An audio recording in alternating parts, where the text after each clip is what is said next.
ஆச்சி பாதாம் ட்ரிங்க். ஆச்சி பாதாம் ட்ரிங்க் ஒன்னு வாங்கினா ஒன்னு ஃப்ரீ.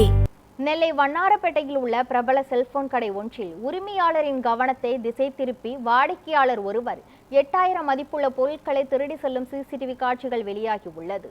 இது குறித்த கூடுதல் விவரங்களை நமது செய்தியாளர் ஆல்வின் வழங்க கேட்கலாம்.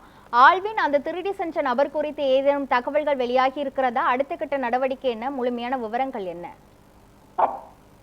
திருநெல்வேலி வண்ணாரப்பேட்டையில ஒரு பிரபலமான ஒரு செல்போன் கடை ஒன்று செயல்பட்டு வருகிறது.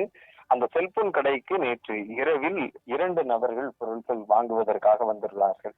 ஒரு நபர் தனக்கான பொருளை வாங்கி உரிய பணத்தை செலுத்திவிட்டு அங்கு சென்றிருக்கக்கூடிய அந்த நிலையில மற்றொரு நபர் அரைக்கால் சட்டை அணிந்து டிஷர்ட் அணிந்திருக்கக்கூடிய அந்த நபர் ப்ளூடூத் ஹெட்செட் வாங்குவதற்காக அந்த கடையினுடைய உரிமையாளர், அந்த விற்பனையாளரிடம் பல்வேறு பொருட்களை கேட்டிருக்கிறார். அதை எடுத்து ஒவ்வொன்றாக அடையாளம் காட்டியிருக்கக்கூடிய நிலையில அவர் அதை வாங்காமல் வேறு ஒரு பொருளை காட்ட சொல்லும் போது அந்த கடையினுடைய உரிமையாளர் மற்ற பொருளை எடுப்பதற்காக அவரது கவனத்தை திசை திருப்பி அங்கு வைக்கப்பட்டிருக்கக்கூடிய பணப்பெட்டியிலிருந்து குனிந்து தனக்கு தேவையான பணத்தை அப்படியே அள்ளி தனது பையில் எடுத்துக்கொண்டு செல்லக்கூடிய அந்த சிசிடிவி காட்சிகளை நம்மால் பார்க்க முடியும்.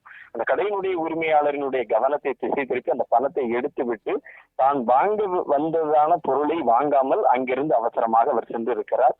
இதனால் சந்தேகம் அடைந்த அந்த கடையினுடைய உரிமையாளர் சிசிடிவி காட்சிகளை ஆய்வுக்கு உட்படுத்திய போது அவர் அங்கு சென்று பார்த்திருந்த போது பணமும் காணாமல் போனதை அறிந்து உடனடியாக சிசிடிவி காட்சிகளை ஆய்வு செய்திருக்கிறார். அந்த ஆய்வு செய்து அந்த நபர் பணத்தை எடுத்துக்கொண்டு அங்கிருந்து சென்ற அந்த காட்சிகள் அந்த சிசிடிவியில் பதிவாகி இருக்கிறது. அதை நாமும் கூட பார்க்கலாம்.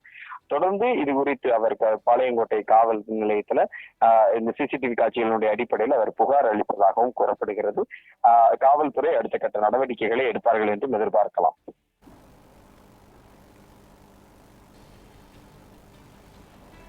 திருநெல்வேலி வண்ணாரப்பேட்டையில் பிரபல செல்போன் கடையில் நூதன முறையில் ஒரு நபர் 8000 ரூபாயை திருடி சென்றுள்ளார். இது தொடர்பான சிசிடிவி காட்சிகள் வெளியாகி உள்ளது. இது குறித்த முழுமையான விவரங்களை வழங்கியதற்கு நன்றி ஆல்வின்.